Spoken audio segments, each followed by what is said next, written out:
Hi everyone! Today I'll be talking to you about the Farseer Trilogy by Robin Hobb. I finished reading it just yesterday, so everything is really fresh on my mind and I can't wait to talk to you about it. So let's get to it, shall we? So the Farseer Trilogy is composed of 3 books, obviously, as it is a trilogy. The first one is Assassin's Apprentice, the second one is Royal Assassin, and the third one is Assassin's Quest, and it is the chunkiest of them all, as you can see. All 3 books in this first trilogy are narrated by Fitzchivalry Farseer, who is a bastard, hence the Fitz in his name. He was abandoned by his mother's family and he's being brought up now in the castle with his father's family. He is not being brought up as a royal, he is being brought up as the king's assassin. Robin Hobb managed to create a really interesting world, which is the world of the 6 duchies. I really love the world building, and at the same time it's what takes a long time to get through, so I feel like in fantasy that's why you always have like really chunky fantasy novels, because well, it does take a long time to establish a world. The first book starts really slow but it picks up really quickly, and we follow Fitz from when he was being brought up in the stables by Burrick, and then when he moves into the castle to be brought up as the king's assassin. Nobody really knows he's being brought up as a king's assassin, and well, the fact that he's living in the castle is not questioned because he is Chivalry's bastard. So Fitz, aged 6, is given to Burrick, the stables master, to be taken care of. Burrick's a very strict and stoic man, but he is a very good father figure for Fitz. Fitz's arrival in the castle, Buckkeep, brings about a series of events that start the change of the world as they know it in the story. The first one being that Chivalry, his father, abdicates the throne because he doesn't think he is fit to rule anymore, having sired a bastard, having sired a child out of wedlock. Chivalry's decision means that his brother Verity is now the next in line of succession. There is also a third brother called Regal, and well, we don't really like him. Regal is probably the big villain in the book, but also they are trying to fight the Red Ship's attacks. So in this first book we have an introduction to all the characters. We have Fitz, we have Burrick, his master, his first master. We have Chage, who is actually his tutor and the person who teaches him how to be an assassin. We also have the Fool, who is a very interesting character.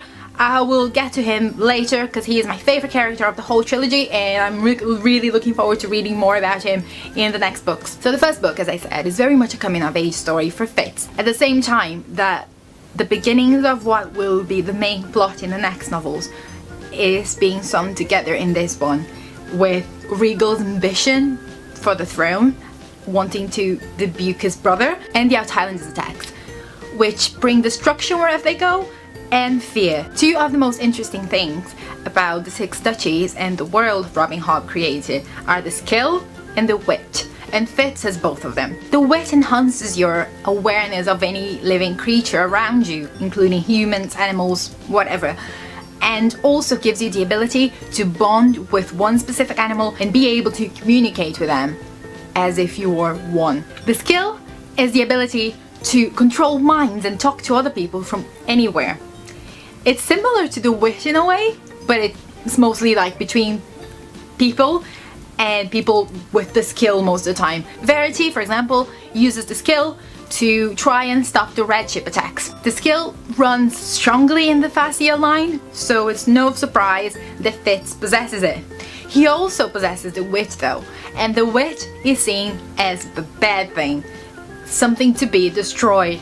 We learn later on in the book that the skilled ones and the witted ones don't see eye to eye, and well, that is a great part of the plot because Fitz unites both characteristics, and how is he going to cope with both things, and how is he going to make those both things work together if needed into his favor. The second book is also the continuation of Fitz's story. In this, Fitz is trying to conciliate his love infatuation with Molly, a village girl, and his duties as the king's assassin. The second book is a book of developing relationships, and we see Fitz's relationship with all the characters develop and go their different ways. In this book, Verity has left in search for help against the Outhighlanders' attacks. He is looking for elderlings. Nobody really knows what the elderlings are, but we do know that they're very powerful and they probably do exist because there are accounts that their help was sought in the past and they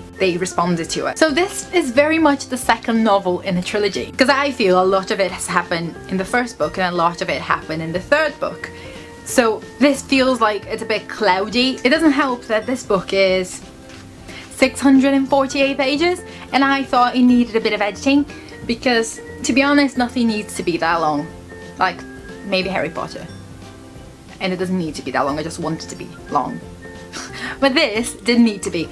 There's a lot of action in this, which is quite interesting, but then it gets really slow as well, and there's a lot of slow moments, so I had to push myself to read it. But once I was into it, there was no going back. I really wanted to know what happened. The third book in the trilogy, Assassin's Quest, is by far the chunkiest book of the trilogy, with 838 pages. Again, like the second one, I felt this book could use some editing.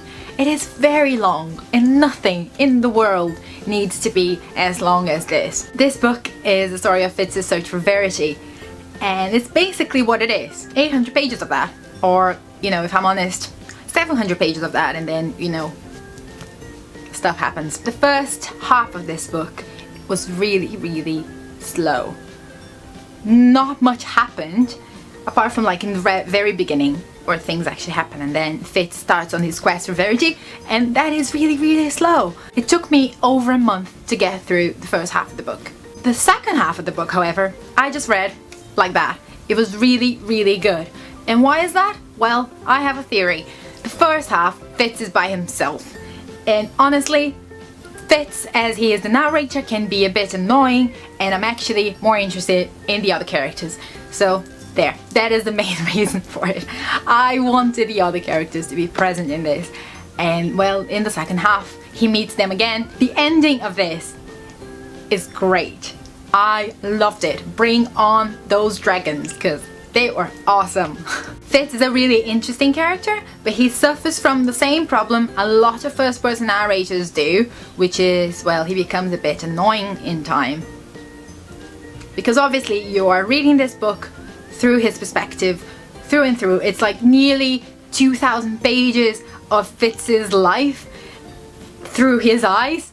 So sometimes I just want to know more about the other characters, and sometimes I just want to see what they are up to. I think Fitz suffers from the same problem Harry Potter does. I mean, Harry Potter the character, not Harry Potter the books. Which is that he becomes a bit too full of himself, thinking that nobody has suffered more than they have. It gets better though. He gets better, and at the end it's really interesting, and I'm really looking forward to the other books, as I said. My favourite character in this is the Fool.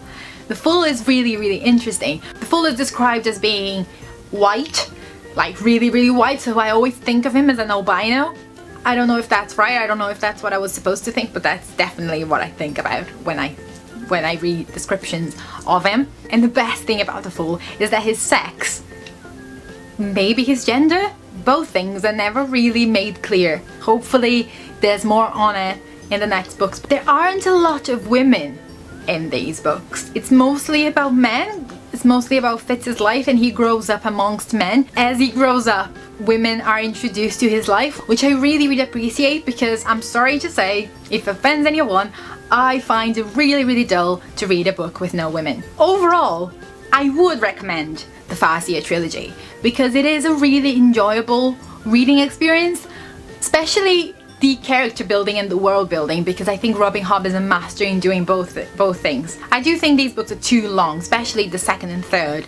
They could use a bit of editing. I do have to say that Robin Hobb's writing style is really easy to follow and really interesting. It brings you into the story with her like that. Do let me know in the comments down below if you've read any of Robin Hobb's books and what you thought of them, especially the Farseer Trilogy. And if you've read the other ones, is it worth reading them in order, or is it okay for me to go straight into the Tournament Trilogy? Thanks for watching, everybody, and I hope you liked this video. See you next time. Bye!